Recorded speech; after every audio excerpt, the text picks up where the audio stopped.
La Ville de Québec veut accorder encore plus de place aux cyclistes.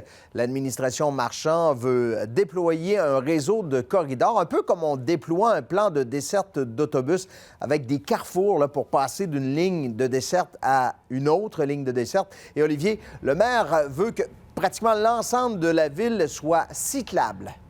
Oui, on veut en fait relier 85 des 35 quartiers de l'agglomération d'ici 10 ans, d'ici 2034. Vous l'avez dit d'entrée, Bruno, 150 km de voies cyclables sécurisées à terme. C'est énorme. 14 corridors distincts. C'est notable, évidemment. Alors, écoutez, le maire s'inspire beaucoup de ce projet de piste cyclable sur le chemin Sainte-Foy, un projet mis en place l'été passé. La Ville a enregistré des pointes de cyclistes de 2000 cyclistes en pointe par jour. C'est ce qu'on a vu l'été passé. Le maire dit que c'est la preuve qu'avec des aménagements adéquats, les gens sont au rendez-vous et que ça a le potentiel de continuer à monter ces chiffres-là. Et surtout, le maire dit, on n'a pas le choix à Québec de donner des options aux gens, des options autres que l'auto. La Ville ramène souvent ce chiffre-là, Bruno, 100 000 déplacements vont s'ajouter à Québec chaque jour d'ici 2040. Alors, si tout se fait en auto à peu près, le maire l'a dit lui-même, on serait cuit. On l'écoute suivi de quelques réactions. L'an passé, c'est 12 000 citoyens de plus que nous avons accueillis dans la RMR de Québec. À terme, on prévoit plus de 100 000 déplacements. Si on ne trouve pas des façons alternatives pour aider les gens à se déplacer selon ce qu'ils souhaitent, nous sommes cuits. Plus de pistes cyclables puis plus de transports en commun, ça ferait du bien à Québec. Lâchez vos autos. Quand j'arrive à l'université, il y a des racks, il y a plusieurs vélos sur les racks. Puis quand je prends le vélo le matin, là, je vois quand même plusieurs cyclistes aussi sur le chemin Sainte-Foy, ce qui n'était pas le cas avant.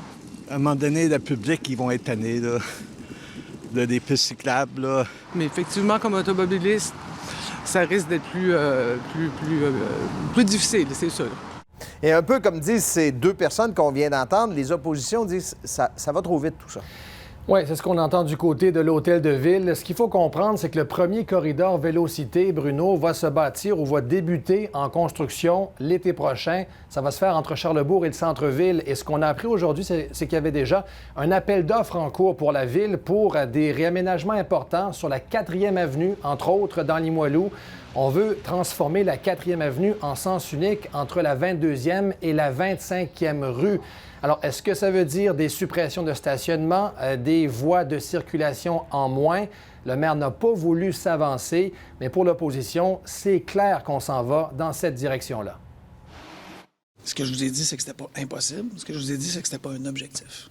Alors, on vise pas ça. On va travailler à trouver les meilleurs chemins pour passer. Ça se fait, ça s'en vient. Et le maire, ce matin, nous dit, on regarde ça, on n'a pas encore décidé partout où ça va se passer, on va le faire avec les citoyens, on va le faire pour les citoyens, on va les impliquer. Tout le monde doit être considéré là-dedans, que ce soit nos commerçants, que ce soit les automobilistes. On doit intégrer tout le monde. Dans Piste cyclable Sainte-Foy, on l'a intégré un seul et unique groupe, les cyclistes. Alors voilà, pas de guerre à l'auto, ça c'est le maire Marchand qui le dit. Il dit vouloir ouvrir une discussion avec la population, Bruno. Il pense qu'on peut repartager l'espace dans des liens bien définis en ville. Il faudra voir la suite.